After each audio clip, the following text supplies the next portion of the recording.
Oke, selamat datang teman-teman sekalian. Selamat datang di video saya untuk seri belajar Java ya. Jadi di sini saya akan membahas tentang Java. Untuk video kali ini kita akan membahas tentang pengenalan Java sampai dengan tipe data di Java ya. Di sini saya menggunakan slide dari Pak Eko dari Programmer Zaman Now.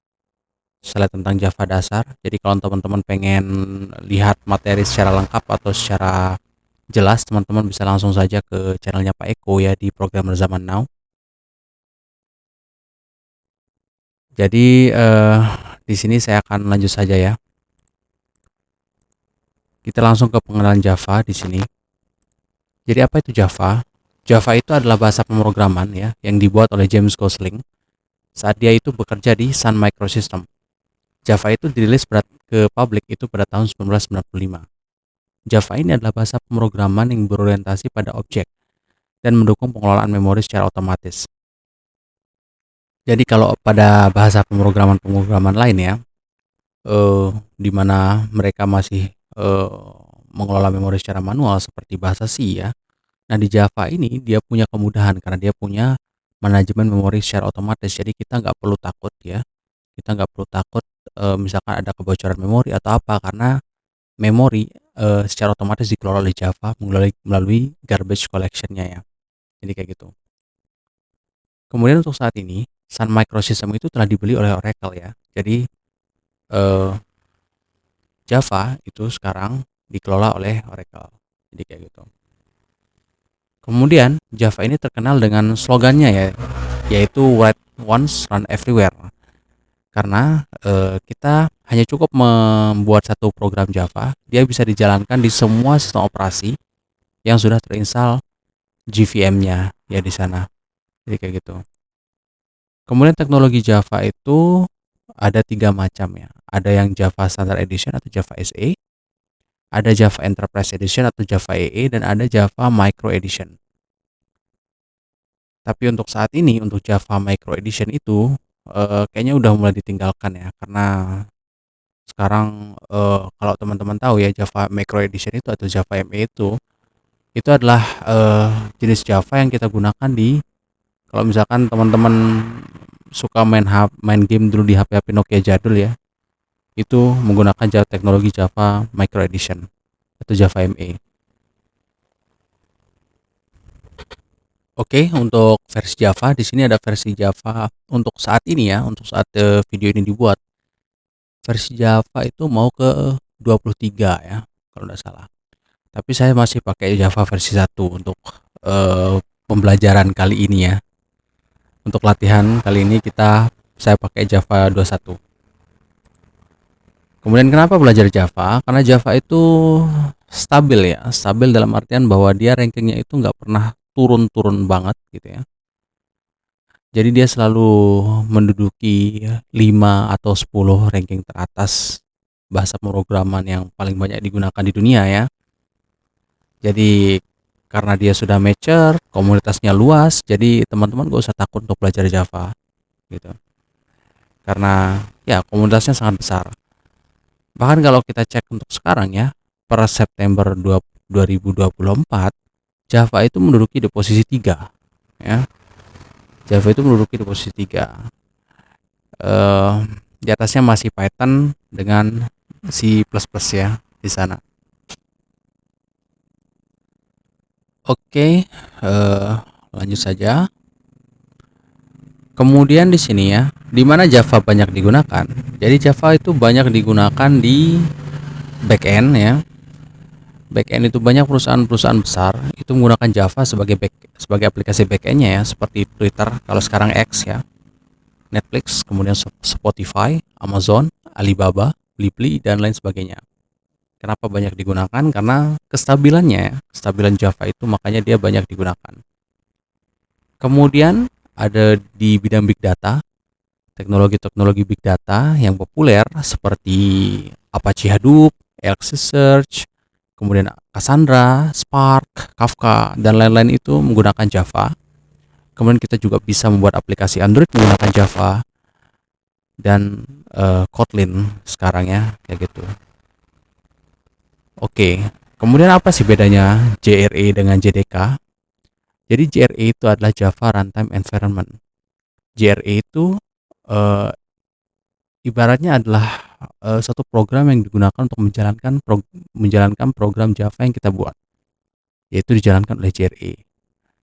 Sedangkan JDK atau Java Development Kit itu adalah alat-alat atau tools-tools yang disediakan oleh Java yang digunakan oleh kita untuk dapat mendevelop aplikasi Java ya. Jadi kayak gitu. Kemudian Java Virtual Machine. Java Virtual Machine ini adalah suatu program ya yang digunakan untuk menjalankan program-program Java kita. Jadi ketika kita membuat program itu dikompil atau ya dikompil ke dalam bentuk Java bytecode namanya. Nah, Java bytecode itu yang nantinya akan dieksekusi oleh JVM. Nah, karena menggunakan prinsip seperti itu, maka banyak yang menggunakan teknologi-teknologi JVM seperti bahasa pemrograman seperti Kotlin, Scala, Groovy, bahasa-bahasa pemrograman seperti yang saya sebutkan tadi itu, ketika dikompil dia akan dikompil menjadi Java bytecode yang akan dijalankan di JVM. Karena JVM itu sudah canggih ya dan terbukti stabil. Jadi kayak gitu. Jadi seperti yang saya jelaskan sebelumnya, JDK ini digunakan untuk kita dalam mendevelop program Java. Nah, program Java yang sudah dibuat dan ya, nanti akan dijalankan oleh Java Runtime. Jadi seperti ini. Kemudian selanjutnya adalah menginstal Java. Di sini saya mungkin nggak akan jelaskan secara detail ya karena berbeda sistem operasi, berbeda cara menginstalnya. Tapi kalau teman-teman mau menginstal, teman-teman bisa lihat saja langsung di sini ya untuk cara menginstal Java-nya. Dan di sini saya pakai Linux, jadi ya mungkin berbeda untuk cara menginstalnya dengan teman-teman yang menggunakan Windows ya. Jadi langsung saja bisa mengikuti dokumentasi resminya atau dari slide ini juga bisa. Oke, lanjut. Kemudian di sini program Hello World. Oke. Kita bikin saja di sini program Hello World. Jadi secara struktur ya, struktur program Java itu seperti ini. Jadi di sini ada kelasnya ya. Public ini adalah modifiernya. Kelas eh, ini adalah nama kelasnya, di sini adalah date type ya. Kemudian di dalam sini saya bikin untuk sebuah static method yang digunakan untuk menjalankan atau sebagai entry point nanti di sini untuk menjalankan program Java-nya ya. Nanti untuk penjelasan lebih lanjut tentang kelas, kemudian modifier nanti akan kita bahas selanjutnya di kalau kita udah nyampe di object oriented programming Java ya di situ. Nanti kita akan jelaskan secara detail di sana. Insyaallah ya. Oke, di sini kita tinggal bikin ya. Misalkan hello world ya. Hello, misalkan hello bagi kayak gini. Kita tinggal jalankan di sini. Di sini saya pakai IDE dari IntelliJ ya, IntelliJ IDE. Jadi IntelliJ IDE ini punya dua buah varian ya. Ada varian yang gratis atau community edition sama ada varian yang berbayar. Jadi teman-teman bisa pakai ini ya, walaupun ya gratis ya. Jadi kayak gitu. Atau teman-teman juga bisa pakai yang lain seperti NetBeans atau Eclipse mungkin kayak gitu ya. Jadi bebas, teman-teman mau ngoding pakai apapun itu bebas. Oke, jadi kayak gitu. Kemudian, nah di sini udah ya. Jadi di running, kemudian hasilnya di sini, kayak gitu. Kemudian, oke kita langsung saja ya ke tipe data. Nah ini kalau kalau yang manual ya. Kalau yang manualnya seperti ini. Jadi kita pakai Java di sini atau Java compiler di nama program Javanya. Nah, ketika dia di compile atau menggunakan Java ini ya, dia itu akan menghasilkan sebuah file yang namanya hello, nama kelasnya ya, titik kelas. Jadi sebelumnya titik Java dibuatkan filenya dalam bentuk kelas. Yang ini udah dalam bentuk Java bytecode ya. Karena dia udah dalam bentuk Java bytecode, kita tinggal jalankan menggunakan JRE-nya, yaitu Java kemudian hello world. Tidak perlu tambahkan kelas di belakangnya. Jadi kayak gitu. Oke, lanjut. Tipe data number. kita lanjut ke tipe data ya. Jadi tipe data number itu memiliki dua buah jenis. Ada yang integer number dan ada yang floating point number. Bedanya apa? Integer number itu adalah tipe data number yang tanpa koma, ya. Kalau floating point adalah tipe data number yang ada komanya. Jadi kayak gitu aja. Integer itu tanpa koma, floating point itu dengan koma. Kayak gitu. Dia bisa menyimpan angka tanpa koma, ini yang menyimpan data dengan angka koma ya, kayak gitu. Kemudian integer number ini dia punya 4 jenis ya. Di sini ada byte, short, integer, dan long. Bedanya apa? Bedanya itu terletak pada size-nya ya, atau ukuran dari jumlah yang mampu ditampung oleh tipe data itu. Di sini jumlah untuk byte dia adalah 1 byte ya. Maksudnya apa 1 byte? Jadi minimumnya itu adalah minus 128 sampai dengan 127. Ini data minimum dan maksimum yang bisa ditampung oleh byte. Short ini lebih besar, ya 2 bytes. Integer lebih besar lagi, 4 bytes. Ini minimum maksimumnya. Long paling besar, dia 8 bytes. Sampai berapa mungkin ini? Pokoknya paling besar long, kayak gitu ya. Kita langsung coba praktekannya di sini ya. Kita praktekkan saja. Untuk membuat variabel, kita cukup di sini untuk tipe datanya, kemudian nama, ya misalkan number byte, kemudian misalkan 20 gitu ya. Kemudian kita coba print line di sini, system out print line di number byte namanya. Coba kita running. Oke, jadi di sini kelihatan ya, dia menampung data 20 di sini. Ya, kita print dari number bytes-nya, dia menampung data 20. Bagaimana kalau misalkan kita kasih dia angka yang di luar kapasitasnya, maka misalkan kayak gini, maka kita udah ditahu di sini errornya sama IDE-nya. Tapi kita coba jalankan aja. Nah, dia di sini akan error ya. Jadi incompatible type. Jadi dia nggak bisa ya. Dia terlalu besar gitu ya, makanya nggak bisa. Jadi error dia nanti kayak gitu. Jadi kayak gitu. Kemudian untuk short sama cara bikinnya. Tipe datanya dulu, kemudian nama variabelnya, number short. Di sini misalkan 20.000. Dia bisa nampung sampai berapa tadi? 17.000 kalau tidak salah. Kemudian integer, number integer. Di sini ya, segini misalkan. Kemudian long, number long di sini. Misalkan banyak sekali di sini. Tapi kalau long ya, kalau kita cuma kayak gini, dia akan error ya. Dia akan error. Kita harus tambahkan L di belakang. Kayak gitu. Biar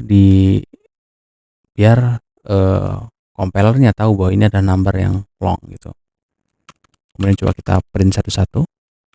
Number byte. So di sini number short. Kemudian kita sort di sini number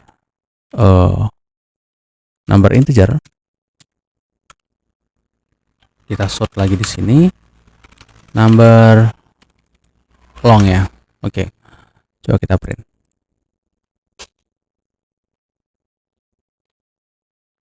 Oke, bisa ya, jadi kayak gitu. Kemudian selanjutnya adalah kita bahas tentang floating ya, floating point atau tipe data yang desimal atau pecahan. Nah, tipe data floating point itu memiliki dua jenis ya. Ada yang float, ada yang double. Float ini panjangnya 4 bytes atau size ukurannya adalah 4 bytes. Sedangkan double itu adalah 8 bytes gitu ya. Kita coba saja langsung ya. Kita coba langsung di sini. Saya akan komen aja dulu biar nggak terlalu banyak outputnya nanti. Di sini misalkan float ya, float number float. Di sini misalkan 12, titik ya, 12,321. Ini harus F ya di belakangnya untuk menandai bahwa ini float. Kemudian double ini 8 bytes ya, misalkan number double ini misalkan koma segini itu oke. Kemudian coba kita print number float dan float di number double. Oke, coba kita running saja.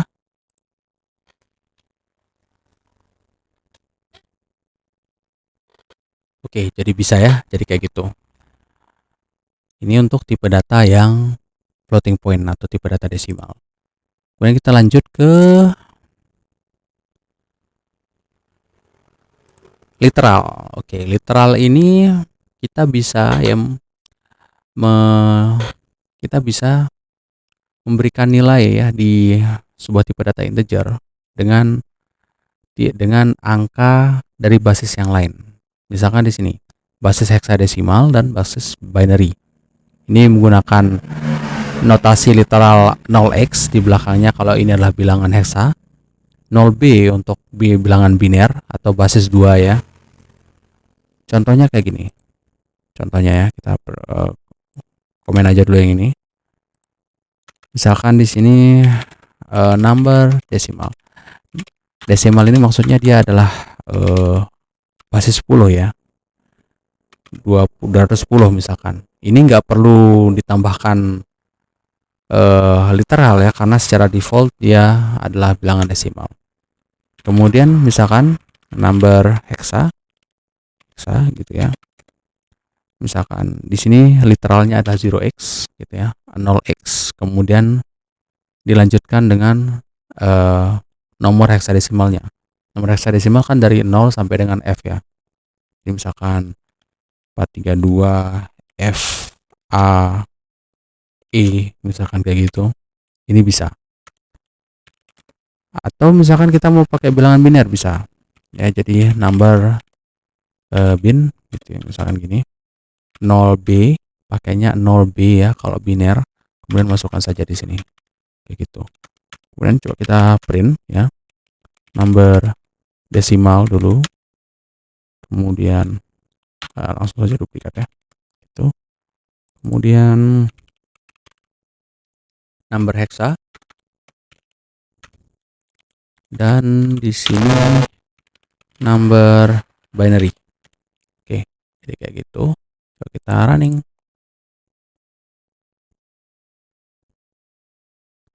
Oke, jadi kayak gitu. Jadi secara otomatis nanti dia akan dikonvert menjadi bilangan basis 10 atau bilangan desimal ya. Jadi kayak gitu. Jadi kita bisa memasukkan angka dari basis bilangan yang lain menggunakan literal ya. Kalau hexa pakai 0x, kalau biner pakai 0b di depannya. Jadi kayak gitu. Kemudian underscore. Jadi underscore ini adalah hanya untuk memudahkan kita dalam membaca sebenarnya underscore ini. Dia nggak akan nggak akan berpengaruh terhadap program kita sebenarnya, cuma untuk memudahkan kita dalam membaca. Maksudnya kayak gimana? Maksudnya kayak gini. Misalkan ya, misalkan saya punya sebuah variabel long aja misalkan ya, long misalkan number long. Di sini misalkan sangat panjang misalkan ya. Bayangkan misalkan ini sangat panjang kayak gitu. Kemudian kita sort misalkan di sini number long. Kita running. Bayangkan ya betapa susahnya kita tak baca ini. Kira-kira ini berapa triliun gitu ya, atau berapa kuadriliun kita nggak tahu nih karena nolnya banyak. Nah, untuk memudahkan kita dalam membaca, kita bisa menambahkan underscore ya untuk memudahkan kita. Jadi misalkan underscore di sini, kemudian underscore di sini misalkan, underscore di sini, dan misalkan underscore di sini. Jadi kayak gitu kan memudahkan kita tuh untuk membaca ini. Jadi ini berapa ini? Pokoknya banyak lah ya. Dia akan memudahkan kita untuk membacanya. Kalau kita running, sebenarnya nggak terlalu pengaruh juga. Dia running ya tetap jadi angka kayak gini gitu. Jadi underscore-nya itu cuma untuk memudahkan kita dalam membaca angka angkanya gitu ya. Apakah dia miliar atau triliun atau apa gitu ya. Itu memudahkan kita. Jadi kayak gitu. Kemudian selanjutnya adalah conversi tipe data number. Jadi ya, konversi tipe data number itu ada dua macam.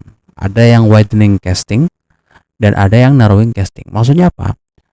Widening casting itu konversi yang secara otomatis. Secara otomatis itu maksudnya dari mana? Yaitu kita nggak perlu secara eksplisit menyebutkan bahwa dia akan di casting ke tipe data apa. Java akan secara otomatis melakukan konversi secara otomatis ya. Ini dipakai untuk tipe data yang dari bawah ke atas. Kalau dia dari bawah ke atas atau naik, dia otomatis tipe konversinya. Tapi kalau dia dari atas ke bawah itu manual ya, cara kita castingnya atau secara kita konversinya. Dari bawah ke atas itu maksudnya gimana? Ya dari tipe data yang size-nya paling kecil sampai dengan size-nya paling gede itu dia otomatis. Gitu pun juga sebaliknya dia manual gitu ya. Contohnya kayak gimana? Contohnya kayak gini. Misalkan kita punya ya variabel di sini, misalkan dari bawah ke atas dulu ya, misalkan byte ya manual aja lah, number byte kayak gini. Kemudian misalkan kita punya 20 gitu ya, kemudian kita mau ubah dia ke short ya, number short ini dari number byte ini bisa ya. Kemudian integer dari number short gitu. Oke. Kemudian dan long ya, long dari number integer gitu. Jadi ini bisa ya, short number byte kita ini aja. Oke. Number apa tadi? Number short ya, number short. Kemudian number long, bukan number long, number integer ini adalah number long. Oke, kalau kita jalankan,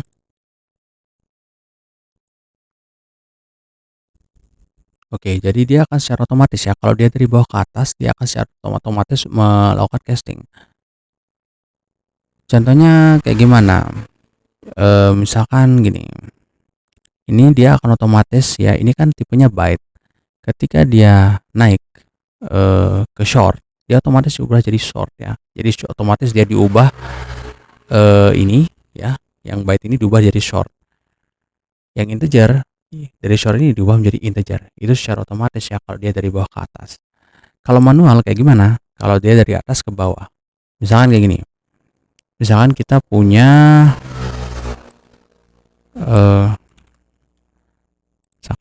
misalkan kita punya dari atas dulu ya. Misalkan long ya. Long, number long. Misalkan kita punya 1000 ya di sini. 1000L gitu. Kemudian kita mau casting ke integer yang di bawahnya. Misalkan number integer. Kemudian dari number long, kita casting dulu ya di sini. Dia harus ke integer dan number long kayak gitu. Kemudian ke bawahnya juga sama. Misalkan short, number short.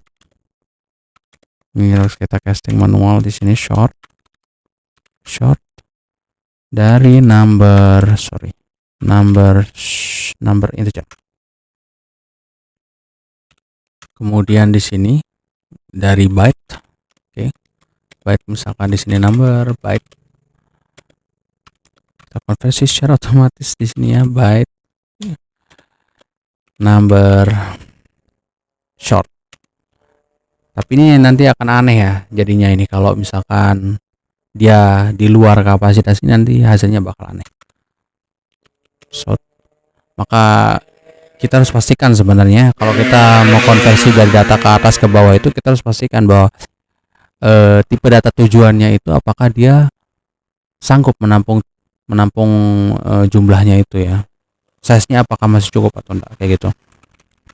Number long gitu ya. Ini dari long, kemudian ini number integer, kita sort lagi number short, kita sort lagi di number bytes. Oke, coba kita running.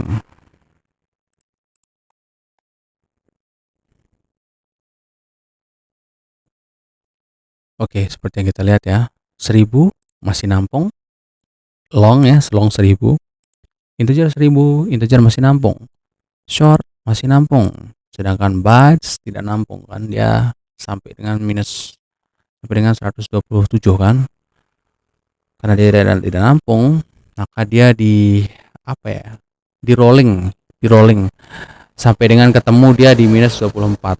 Jadi kayak gitu.